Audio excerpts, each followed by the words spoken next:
You can work perfectly on your own recovery. You can stay sober and pay your bills and mind your own business. But if you sign your name to someone else's chaos, you're going to go down with their ship. Welcome to day 6 of A Proverb a Day Keeps the Police Away. My name is Robert, and I'm a peer recovery coach who sees the lighter side of life. Thanks for joining me today for this series where we're going through the book of Proverbs, and we're learning how to apply the wisdom in that book to our recovery program and our life.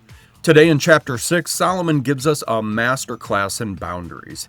He's telling us why trying to rescue people is a trap, why laziness is a fast track to poverty, and then at the end he's going to list out the 7 specific things that God absolutely hates. Let's get right into it. We start out here with a warning about money and promises. In the recovery community, we love to help people. But Solomon says here there's a difference between helping someone and actually becoming a hostage to their debt. Let's check out the first few verses here. Dear friend, if you've gone into hock with your neighbor or locked yourself into a deal with a stranger, if you've impulsively promised the shirt off of your back and now find yourself shivering out in the cold, friend, don't waste a minute. Get yourself out of that mess. You're in that man's clutches. Go and put on a long face. Act desperate. Don't procrastinate. There's no time to lose. Run like a deer from the hunter. Fly like a bird from the trapper. Listen to the urgency in that last verse. He says, run for your life like a deer from the hunter. Fly like a bird from the trapper. He's not talking about being nice. He's talking about survival. In recovery, sometimes we have this rescue fetish. We want to fix everybody, like co-sign on a car for them or bail people out of jail or let people crash on the couch who we know are using. Solomon calls this going into hock. You're taking on debt that isn't yours. The lesson here, though, is don't sign your name to someone else's instability. If you're already trapped, swallow your pride. Go to them, talk to them, and get out of the deal. Cut the rope before the anchor pulls you under. Next, Solomon shifts gears to our work ethic. He tells us to look at the ground for advice. If you're struggling with getting off the couch in early recovery, this section is for you. You lazy fool, look at an ant. Watch it closely. Let it teach you a thing or two. Nobody has to tell it what to do. All summer it stores up food. At harvest time, it stockpiles provisions. So how long are you going to laze around and do nothing? How long before you get out of bed? A nap here and a nap there? A day off here and a day off there? Sit back, take it easy. Do you know what comes next? Just this. You can look forward to a dirt poor life.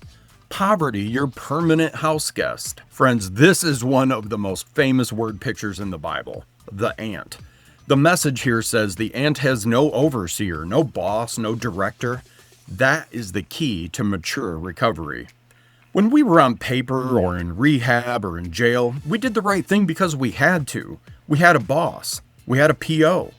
But the ant does the right thing when no one's watching.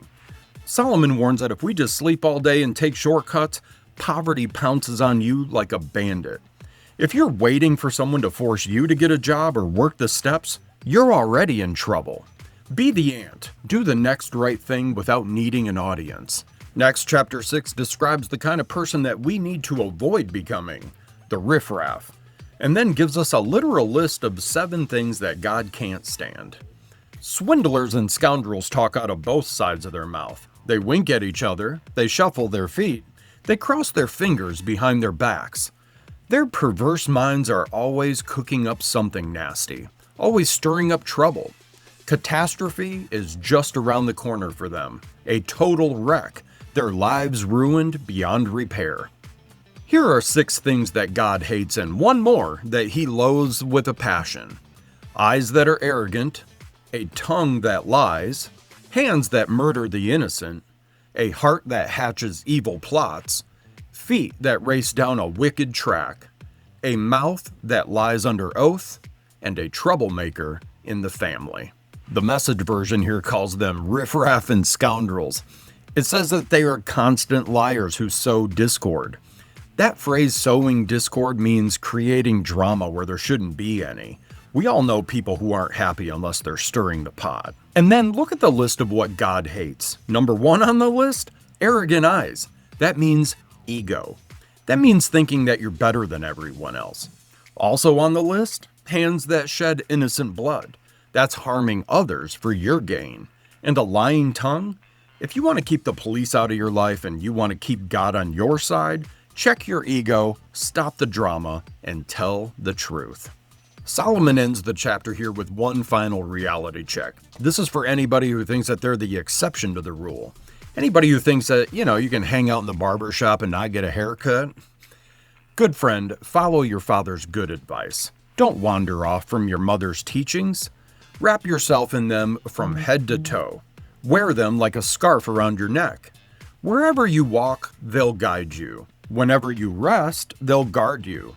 When you wake up, they'll tell you what's next. For sound advice is a beacon. Good teaching is a light. Moral discipline is a life path. They'll protect you from promiscuous women, from the seductive talk of some temptress. Don't lustfully fantasize on her beauty, nor be taken in by her bedroom eyes. You can buy an hour with a prostitute for a loaf of bread, but a promiscuous woman may well eat you alive. Can you build a fire in your lap and not burn your pants? Can you walk barefoot on hot coals and not get blisters? It's the same thing when you have sex with your neighbor's wife. Touch her, and you'll pay for it. No excuses. Hunger is no excuse for a thief to steal. When he's caught, he has to pay it back, even if he has to put his whole house in hock. Adultery is a brainless act, soul-destroying, self-destructive. Expect a bloody nose, a black eye, and a reputation ruined for good. For jealousy detonates rage in a cheated husband. Wild for revenge, he won't make allowances. Nothing you say or pay will make it all right. Neither bribes nor reason will satisfy him. I love how practical this is. Can you scoop fire in your lap and not be burned? Oh man. In addiction, we spent years trying to prove this verse wrong. We thought we were fireproof. We thought we could, hang out with the old crew and not use. We thought we could keep the stash in the house just in case and not touch it. We thought maybe we could just sell dope and not use. Solomon's saying here, stop testing physics. If you play with fire, you will get burned. It's not a maybe, it's a guarantee.